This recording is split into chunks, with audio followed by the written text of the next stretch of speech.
Et ça pose justement la question des moyens américains présents dans la région. Est-ce que les États-Unis en ont actuellement suffisamment quand on voit que Donald Trump n'arrive même pas à protéger ses propres soldats qui sont présents soit en Jordanie, soit en Irak?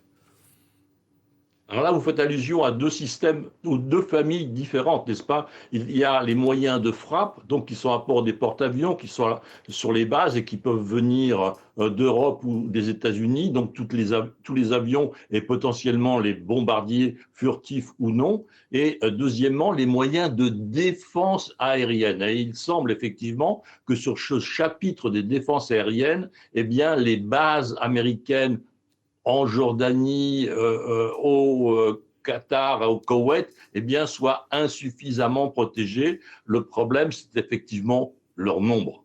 Ce qui est intéressant aussi, c'est la réaction de Donald Trump. Elle a été assez limitée. Il s'est peu exprimé, ce qui est inhabituel pour lui depuis ces dernières heures. On va regarder l'une de ses uniques réactions au New York Post. C'était hier. Il a remis la carte du nucléaire en avant pour justifier cela. Il a dit: nos soldats ont fait le sacrifice ultime pour empêcher l'Iran de se doter de l'arme nucléaire. Cela montre bien à quel point ils sont néfastes. En quelque sorte, lui, son argument, c'est que ces soldats sont morts pour sauver le monde. En tout cas, pour éviter que l'Iran ait l'arme nucléaire, et ça peut être aussi une carte que les États-Unis peuvent jouer à nouveau, à savoir reprendre des frappes massives et aussi hautement symboliques sur les installations de production d'uranium enrichi ou des centres de recherche du domaine nucléaire. Est-ce que tout va dépendre sur l'avenir, selon vous, de la manière dont cela va être perçu aux États-Unis? Une image peut-être symbolique, c'est ce qui se passe en ce moment même où nous parlons. Donald Trump qui est actuellement derrière une vitre blindée au sein du stade de la finale de la Coupe du Monde de football, pendant qu'on apprend cette information d'un troisième soldat américain mort.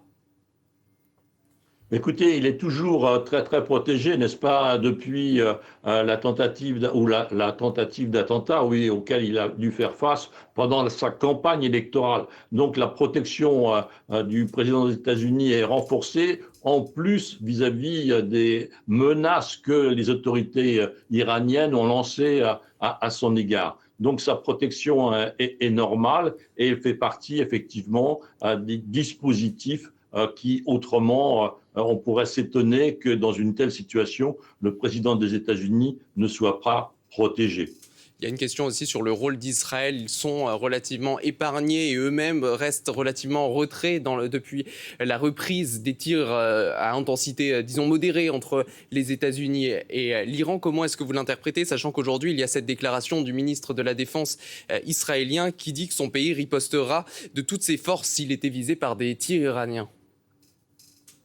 Comme on l'évoquait ensemble au début de l'interview, n'est-ce pas? Eh bien, effectivement, les Iraniens ne veulent pas à nouveau avoir 200 bombardiers israéliens dans leur ciel, parce que là, il y aurait une étape franchie de leur faute s'ils étaient effectivement, ils prenaient l'initiative d'être les premiers et de frapper d'abord Israël. Donc, en évitant des frappes sur Israël, d'une certaine façon, ou d'une façon même certaine, l'Iran se protège de plusieurs centaines de bombardements supplémentaires par jour.